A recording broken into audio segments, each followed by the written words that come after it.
All right, Leah, Star, creative specialist and artist, doing my part 3 to my intro, getting to know me for my YouTube channel and my future teachings and self-help type videos.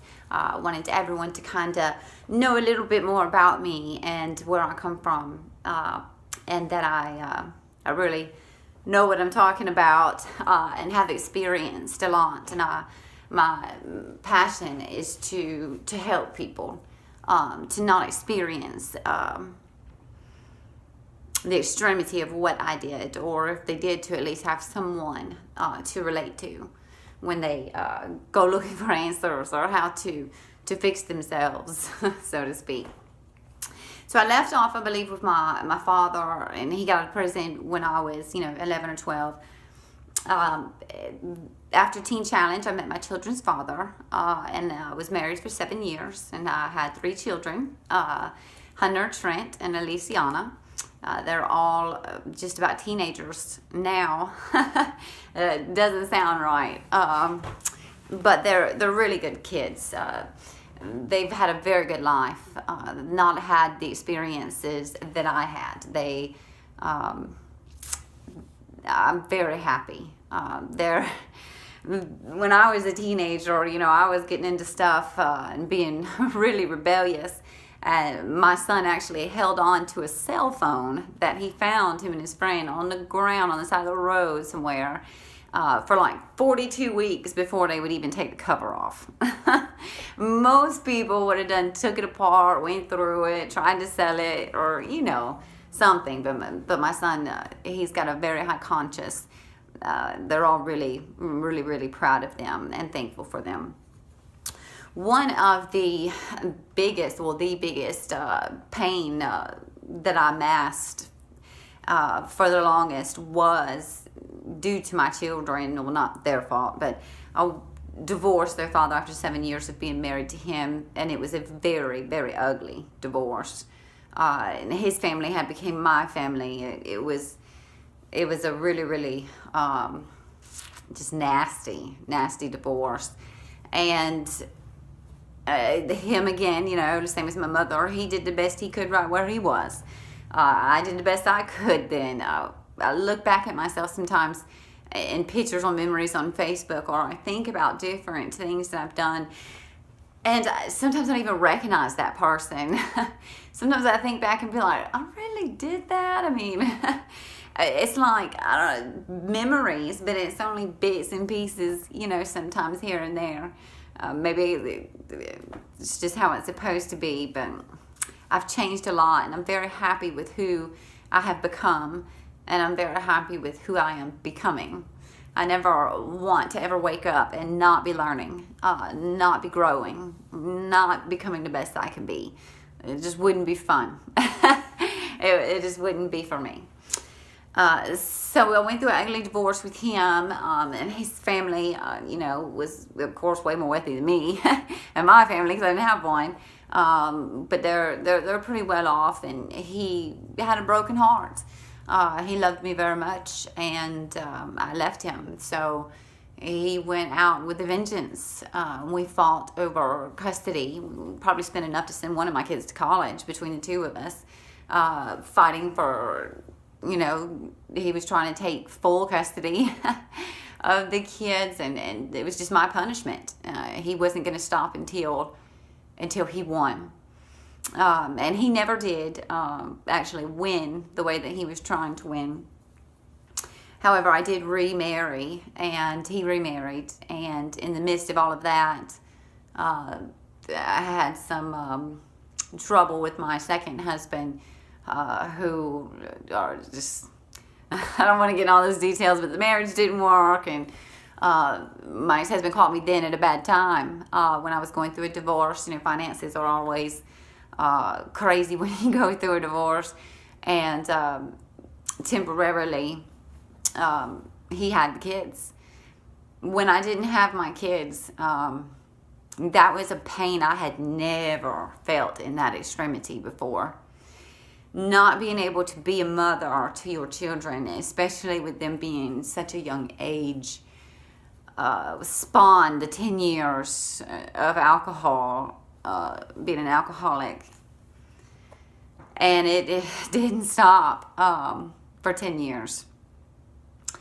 There were several birthdays of theirs, several times I just didn't want to live. It's a pain that I'm a logophile. I love words, but I don't know that I can describe it unless you felt it. It was like a part of me had been ripped out for years and years. My kids are resilient. They know, what the deal is and what the deal was.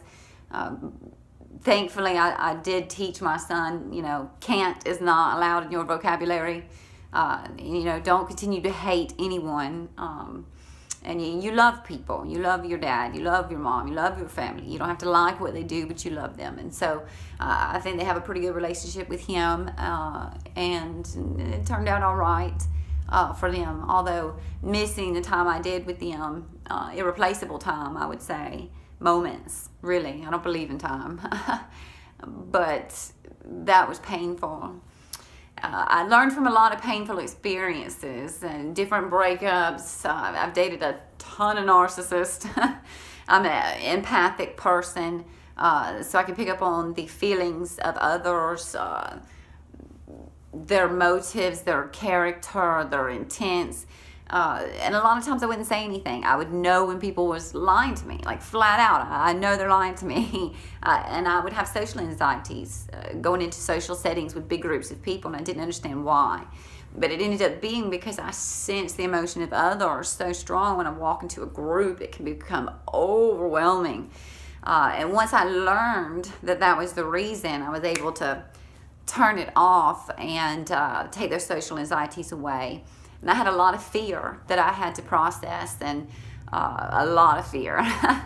And I feel limitless almost now that I've processed through these fears and through these past traumas and hurts and pains. And I'm just going to sum up everything now and not give you any more sad details. I wish there was more happy stuff to throw in there. There is some, but not a whole lot. But there's not anything I've not experienced as far as having to grow and having to learn to be a person. I mean, I had to teach myself everything. So I'm thankful for every experience that I had, for every hurt and for every pain. After I developed into the person that I am now, I wouldn't trade it for anything. I would say happiness is pain. Happiness is pain. It's the trauma. It's the hurt. Because once you go through something like that, or a lot of things like that, you get wiser and you get experience and you see things differently. It's almost freeing, I would say. Of course, pain is not an extended happiness, but it can lead you to a more fuller life. And that's where I'm at. I've taken my trauma and my pain and my experiences in life, and I've transformed them into something beautiful. And I look forward to sharing in detail different things that I learned, and I know that they're going to be helpful for a lot of people. And I'm excited to make a difference in someone's life, in many people's life, by sharing what I learned the hard knock way. So hopefully no one else has to. I'm going to be posting to my paintings, some videos of those, so I can show you my work and what I do. At this point in my life, I do photography and art. I'm writing a book that will be published hopefully in June is what I'm looking for. And I do all kind of working out, training, I sing, just a little bit of everything. I've taken the last year, I've worked my entire life, but I've taken the last year and lived on bare necessities, just so that I could do this, so that I could do what I love and follow my passion and do what it is I dream and aspire to do. I had to at least try it. So I've went with eating a can of beans or no, shampoo at times in this past year. And I wouldn't trade it for anything, because I've been able to study, and I've been able to art, and I've been able to heal me and get to know me and love me. Really, all it is to all of this is just to love yourself. I had to learn to love myself, because I didn't know what love was. And I set out on a mission this past 2 years to know what love is. What is it? And I am love. And I am loved. And I am lover. And I am lovey. Love is beautiful. Love is pain. Love is hurt. Love is great. Love is lust. It's euphoric. It's love is so many different things. But one thing it for sure always is, love is always truthful, and love is always transparent. I pride myself on the fact that I am transparent. What I think, what I feel on the inside comes out on the outside. So you don't have to sit there and analyze me to come up with an assessment of what I really think and feel on the inside. I feel like we waste so much of our energy doing that, because we've learned not to tell how we really feel. And that's just not how it should be, I feel like. So in these videos, I'm going to be doing some teachings on that. Let's get a little dark in my studio. I need to cut the lights on. I'm going to let y'all go for today. Thank you for listening. Comment, and look forward to the next video, possibly tonight or tomorrow. All right. Bye.